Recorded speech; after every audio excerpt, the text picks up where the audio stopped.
Sebetulnya Al-Quran itu untuk apa? Untuk kita menjalani hidup. Menjalani hidup untuk apa? Untuk menjemput masa depan.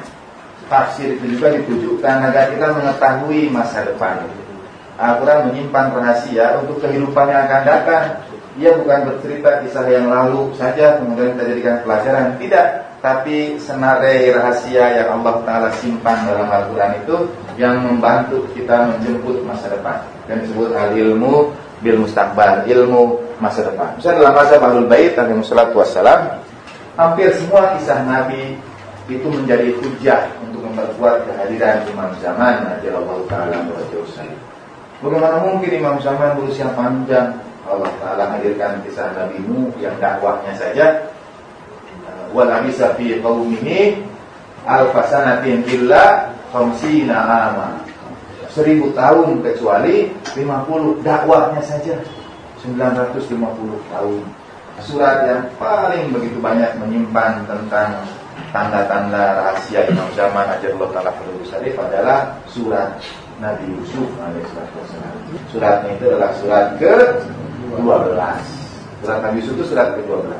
Sehingga imam zaman alaihissalam sering disebut Yusuf Zahra salamullah alaiha. Yusufnya Sayyidatina Fatimah salamullah alaiha, karena dia hilang dari keluarganya, jauhkan dari keluarga. Jadi beliau sering disebut Imam alaihissalam, disebut sebagai Yusufu Zahra salamullah alaiha. Keseluruhan surat Yusuf itu sebagaimana Nabi Yusuf dijauhkan, begitu pula imam zaman digaibkan. Sebagaimana saudara-saudara Nabi Yusuf hadir di hadapan Nabi Yusuf dan tidak mengenali bahwa yang di depannya itu Nabi Yusuf, begitu pula kita, para pengikut penanti imam zaman itu. Kata Imam Ja'far Shadiq alaihissalam, inna sahib hadzal amr yahdiru fi kulli mausim yarakum wa ya'rifukum wa antum tarawnahu wa la ta'rifuna. Imam itu hadir setiap musim haji. Saya kalau titip sama yang berangkat haji itu saya selalu minta sampaikan salam pada imam ajalullah ta'ala fadhlu syarif di padang Arafah. Mengapa Arafah menjadi puncak haji? Kalau tidak ada Arafah tidak haji. Karena di situ ada ayat tentang baginda Nabi sallallahu alaihi wasallam, wa adzin fin nasi bil haji ya'tuka. Esensi haji adalah kecintaan pada baginda Nabi sallallahu alaihi wasallam. Tidak ada haji tanpa cinta Nabi. Karena ya Rasulullah, seru manusia, perintahkan manusia, beritahu manusia untuk berhaji. Dalam Al-Quran, mereka akan datang ke tanah suci, mereka akan datang ke Baitullah, mereka akan datang kepadaku. Tidak, kata Allah Ta'ala itu, seru manusia untuk berhaji, mereka akan datang kepadamu. Jelas-jelas ayatnya itu datang haji, itu datang pada Nabi. Wa adzin fin nasi bil haji ya'tuka. Itu yang membuat datang pada Nabi itu punya kemampuan datang berjalan kaki. Ya'tuka rijalan. Mereka akan datang pada Nabi berjalan kaki karena kekuatan cinta yang besar. Jalan kaki pun ditempuh karena cinta pada Nabi. Nah, terjemahan Depak, datang padamu, tapi tidak ada dalam kurung Muhammad. Biasanya setiapmu itu ada dijelaskan, tapi ayat itu tidak ada. Tapi tetapmu nggak bisa diubah itu. Jelas-jelas kau akan datang kepadamu berjalan kaki. Karena kalau Allah Ta'ala datang kepadaku, seru manusia berhaji, nanti mereka akan datang kepadaku. Tidak, datangnya itu pada Nabi Sallallahu Alaihi Wasallam.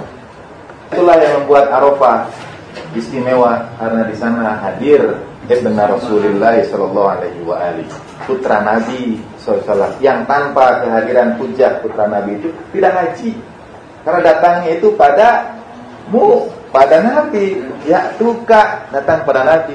Dan Arafah menjadi tempat terdekat dan saat paling dekat kita dengan imam zaman ajalullah ta'ala fadhlu syarif. Saat paling dekat manusia, tempat paling dekat kita merindukan bersama itu di Arafah. Jadi titip sama yang haji itu titip di Arafah. Sesiang suntuk tidak ada amalan khusus. Mau doa apa saja mangga, mau sholat mangga. Barangkali jutaan berhaji, sedikit yang berziarah pada yang karenanya Arafah menjadi puncak pada haji. Dalam hadis itu kata Imam Ja'far, imam melihatmu dan mengenalimu. kau pun melihat imam, tapi kau tidak mengenalinya.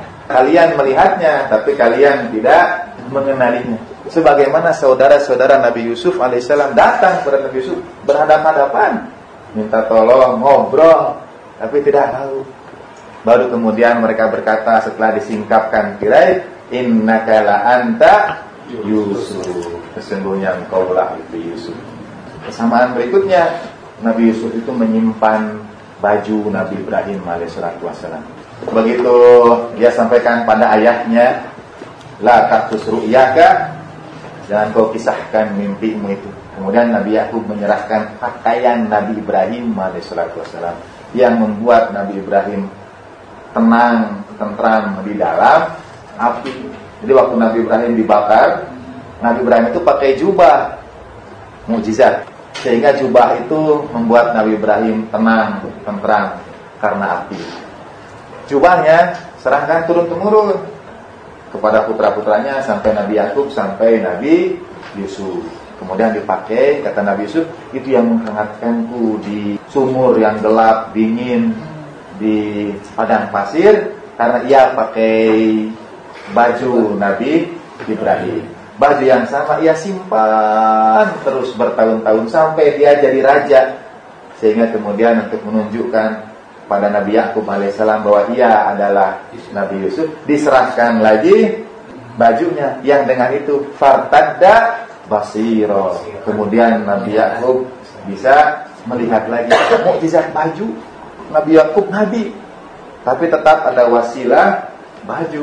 Dia nabi, sekali lagi tidak ada yang meragukan kenabian Nabi Yakub, tetapi fartadda basirohnya karena wasilah baju yang tercium bahkan dari jauh.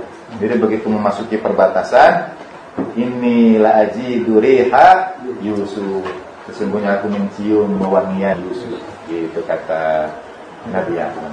Untuk apa itu dikisahkan pada kita, kisah Nabi Yakub dan Nabi Yusuf itu? Manfaatnya apa buat kita? Al-ilmu bil mustaqbal dalam masa baru bait, karena ia bercerita tentang kehadiran Imam Zaman. Bagus pertanyaannya. Imam Zaman pakai baju apa? Jawaban dalam tafsir masa baru bait, Imam Zaman mengenakan pakaian Imam Husain alaihissalam. Pakaian yang Imam Husain kenakan pada waktu perang itu yang akan dihadirkan oleh Imam. Karena masa baru bait percaya semua khazanah itu dijaga. Misalnya, di mana sekarang tongkat Nabi Musa alaihissalam? Di mana sekarang pedang Zulfikar? Masa hilang begitu saja? Di mana? Tidak ada yang jaga, tidak ada yang rawat. Tidak, bayangkan pedang bersejarah gitu, lalu tidak ada yang jaga. Itu dalam masa Balul Bait dia dijaga oleh the last keeper, penjaga yang terakhir. Pada waktu Sayyid Abdul Muttalib bermimpi yang sekarang menjadi di dekat Zam-Zam, beliau temukan jadi perbendaharaan yang terdahulu itu disimpan di dekat Ka'bah. Kuncinya semua di Imam Zaman.